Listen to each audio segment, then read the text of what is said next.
भगवान श्री कृष्ण की विशिष्टताओं और उनकी दिव्य लीलाओं के विषय में जब श्रीला सुखदेव गोस्वामी इस प्रकार कथन कर रहे थे, तब उनका श्रवण करके राजा परीक्षित और अधिक उत्साहित हो उठे। राजा परीक्षित भगवान श्री कृष्ण के लीलामृत का और अधिक पान करना चाहते थे। तदुपरांत श्रीला सुखदेव गोस्वामी ने उस द्विविद नामक वानर की कथा कही, जिसका वध भगवान श्री बलराम ने किया था। ये वानर भौमासुर और नरकासुर का घनिष्ठ मित्र था। भौमासुर ने समस्त विश्व से 16,000 राजकुमारियों का अपहरण किया था और इसी कारण श्री कृष्ण ने उसका वध किया था। द्विविद राजा सुग्रीव का मंत्री था। उसका भाई मैंद भी एक शक्तिशाली वानर राजा था। जब वानर द्विविद ने भगवान श्री कृष्ण के द्वारा अपने मित्र भौमासुर के वध का बदला लेने की योजना बनाई, तो ग्रामों, नगरों, औद्योगिक स्थानों एवं खदानों के साथ ही साथ दुग्ध उद्योग एवं गौरक्षा में व्यस्त व्यवसायियों के निवास स्थानों को आग लगा देना द्विविद का प्रथम कार्य था। कभी कभी वो एक बड़े पर्वत को उखाड़कर उससे छिन्न भिन्न कर देता था। इस प्रकार उसने संपूर्ण देश में और विशेष रूप से कठवर के प्रदेश में भयंकर अव्यवस्था उत्पन्न कर दी। द्वारका नगरी कठवर प्रदेश में स्थित है एवं भगवान श्री कृष्ण इस नगरी में निवास करते हैं, इसलिए द्विविद ने इसे विशेष रूप से अपने उपद्रव का लक्ष्य बनाया। द्विविद के पास 10,000 हाथियों का बल था। कभी कभी वो सागर तट पर जाता था और अपने सशक्त हाथों से सागर में इतनी हलचल उत्पन्न कर देता था कि समीपस्थ नगरों एवं ग्रामों में बाढ़ आ जाती थी। बहुधा वो साधु संतों के आश्रमों में जाकर उनकी सुंदर वाटिकाओं एवं उद्यानों को तहस नहस करके अत्यंत उपद्रव करता था। वो न केवल इस प्रकार उपद्रव करता था, बल्कि कभी कभी वो उनकी पवित्र यज्ञ भूमि में मलमूत्र भी त्याग देता था। इस प्रकार वो समस्त वातावरण को दूषित कर देता था। वो स्त्रियों और पुरुषों का अपहरण भी करता था और उन्हें उनके निवास स्थान से ले जाकर पर्वतों की गुफाओं में रख देता था। जिस प्रकार भृंगी कीट मक्खियों एवं अन्य कीटों को बंदी बनाकर ले जाता है और उन्हें पेड़ों के उन छिद्रों में रख देता है जहां वो स्वयं निवास करता है, उसी प्रकार द्विविद अपहृत व्यक्तियों को गुफाओं में रखकर विशाल पाषाण खंडों से गुफा का द्वार बंद कर देता था। इस प्रकार वो नियमित रूप से देश की शांति व्यवस्था की अवहेलना कर रहा था। न केवल इतना ही, बल्कि कभी कभी वो कुलीन परिवारों की स्त्रियों पर बलात्कार करके उन्हें भी दूषित कर देता था। जब वो इस प्रकार समस्त देश में अव्यवस्था फैला रहा था, तब कभी कभी वो रैवतक पर्वत से आती हुई मधुर संगीत की ध्वनि सुनता था। इसलिए उसने उस पर्वत प्रदेश में प्रवेश किया। वहां उसने अनेक रूपवती किशोरियों के मध्य नृत्य एवं गान में संलग्न एवं उनके सानिध्य का आनंद उठाते हुए भगवान श्री बलराम को देखा। भगवान श्री बलराम के शरीर का अंग प्रत्यंग सुंदर था और उन्होंने कमल पुष्पों की माला धारण की हुई थी। द्विविद भगवान श्री बलराम के शरीर की इतनी सुंदर आकृति पर मुग्ध हो गया।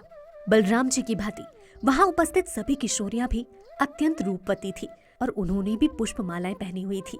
भगवान श्री बलराम वारुणी का पान करके पूर्णतः मत्त प्रतीत होते थे एवं उनके नेत्र नशे में घूम से रहे थे। भगवान श्री बलराम अनेक हथिनियों के मध्य गजराज की भांति प्रतीत होते थे। द्विविद नामक ये वानर वृक्षों पर चढ़कर एक शाखा से दूसरी शाखा पर कूद सकता था। कभी कभी वो शाखाएं हिलाकर एक विशेष प्रकार की किलकिल ध्वनि करता, जिससे भगवान श्री बलराम का ध्यान मन प्रसन्न करने वाले वातावरण की ओर से विचलित हो जाता। कभी कभी द्विविद स्त्रियों के सम्मुख आकर विभिन्न प्रकार की हास्योत्पादक मुख मुद्राओं का प्रदर्शन करता था।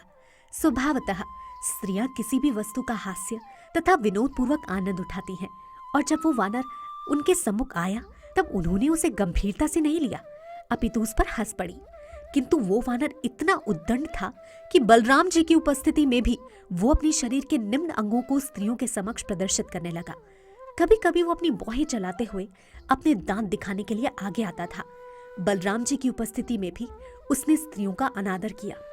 भगवान श्री बलराम का नाम ही संकेत करता है कि वो न केवल अत्यंत बलशाली है, बल्कि वो असाधारण बल का प्रदर्शन करने में आनंदित होते हैं। इसलिए उन्होंने एक पत्थर उठाकर उससे द्विविद को मारा, किंतु वानर ने कुशलतापूर्वक पत्थर का वार बचा लिया। बलराम जी का अपमान करने के लिए वानर वारुणी का घड़ा उठाकर ले गया। इस प्रकार द्विविद वारुणी पीकर मत्त हो गया और अपनी सीमित शक्ति से बलराम जी और उनके साथ की किशोरियों के मूल्यवान वस्त्रों को फाड़ने लगा। वो ये सोचकर गर्व से इतना फूल गया कि बलराम जी उसे कोई दंड नहीं दे सकते, और वो बलराम जी और उनके साथियों को कष्ट देता रहा। जब भगवान श्री बलराम ने स्वयं उस वानर द्वारा किए गए उपद्रव को देखा, और ये सुना कि उसने पहले ही संपूर्ण देश में अनेक उपद्रव किए हैं, तब वो अत्यंत क्रोधित हो गए और उन्होंने उसका वध करने का निश्चय किया। तत्काल ही बलराम जी ने अपनी गदा उठा ली। वानर समझ गया कि अब बलराम जी उस पर आक्रमण करने जा रहे हैं। बलराम जी का सामना करने के लिए उसने तत्काल एक विशाल वृक्ष उखाड़ लिया और अत्यंत तीव्रता से आकर उसने भगवान श्री बलराम के सर पर आघात किया। भगवान श्री बलराम ने तत्काल उस विशाल वृक्ष को पकड़ लिया और स्वयं एक महान पर्वत की भांति अविचलित खड़े रहे।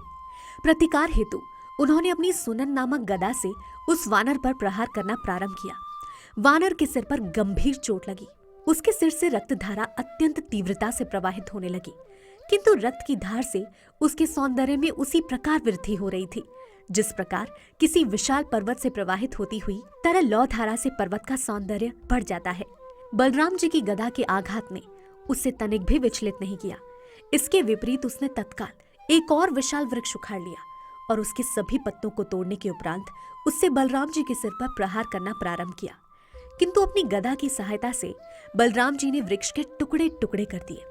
वानर अत्यंत क्रोधित था, इसलिए उसने अपने हाथों में से एक अन्य वृक्ष लेकर उससे भगवान श्री बलराम के शरीर पर आघात करना प्रारंभ किया। भगवान श्री बलराम ने पुनः उस वृक्ष के टुकड़े टुकड़े कर दिए और इस प्रकार युद्ध चलता ही रहा। प्रत्येक बार जब वानर बलराम जी पर आघात करने के लिए एक विशाल वृक्ष लाता तो भगवान श्री बलराम अपनी गदा के प्रहार से वृक्ष के टुकड़े टुकड़े कर देते। वानर द्विविद दूसरी दिशा से एक और पेड़ लाकर पुनः बलराम जी पर उसी भांति आक्रमण करता रहा। इस सतत युद्ध के परिणाम स्वरूप समस्त वन वृक्ष विहीन हो गया। जब और वृक्ष नहीं बचे तब द्विविद ने पर्वतों की सहायता ली और बलराम जी के शरीर पर विशाल पाषाण खंडों की वर्षा करने लगा। क्रीडापूर्ण मनस्थिति में भगवान श्री बलराम भी उन विशाल पाषाणों को तोड़कर छोटे छोटे कंगड़ों में परिवर्तित करने लगे। अंततः समस्त वृक्षों और शिलाओं से वंचित होकर वो वानर बलराम जी के सम्मुख खड़ा हो गया एवं अपने शक्तिशाली घूंसे दिखाने लगा। तदुपरांत वो अपनी मुट्ठी से बलराम जी के वक्ष पर प्रबल प्रहार करने लगा। इस बार भगवान श्री बलराम अत्यंत क्रोधित हो उठे। वानर उन पर अपने हाथों से प्रहार कर रहा था, इसलिए बलराम जी ने भी उस पर अपने अस्त्र, गदा या हल से प्रहार नहीं किया। बलराम जी केवल अपनी मुट्ठी से वानर के कंठ की हड्डी पर प्रहार करने लगे। यह आघात द्विविद के लिए प्राणांतक सिद्ध हुआ। उसने तत्काल रक्त वमन कर दिया और अचेत होकर धरती पर गिर पड़ा। जब वो वानर गिरा तब ऐसा प्रतीत हुआ कि सभी पर्वत एवं वन हिल उठे हों। इस भयंकर घटना के उपरांत समस्त सिद्ध, साधु एवं संतजन स्वर्गलोक से भगवान श्री बलराम पर पुष्प वर्षा करने लगे। भगवान श्री बलराम की श्रेष्ठता के यशगान की ध्वनि गूंज उठी। वो सब उच्चारण करने लगे, भगवान श्री बलराम यशस्वी हो, हम आपके चरण कमलों में सादर प्रणाम करते हैं। इस असुर द्विविद का वध करके आपने विश्व में एक शुभ युग का शुभारंभ किया है। विजय की ऐसी हर्ष ध्वनियां अंतरिक्ष में से सुनाई पड़ी। असुर द्विविद का वध करने तथा विजय की यशस्वी ध्वनियों तथा पुष्पों के द्वारा पूजित होने के पश्चात बलराम जी अपनी राजधानी द्वारका लौट आए। अगले एपिसोड में हम जानेंगे सांब के विवाह के बारे में। हरे कृष्णा।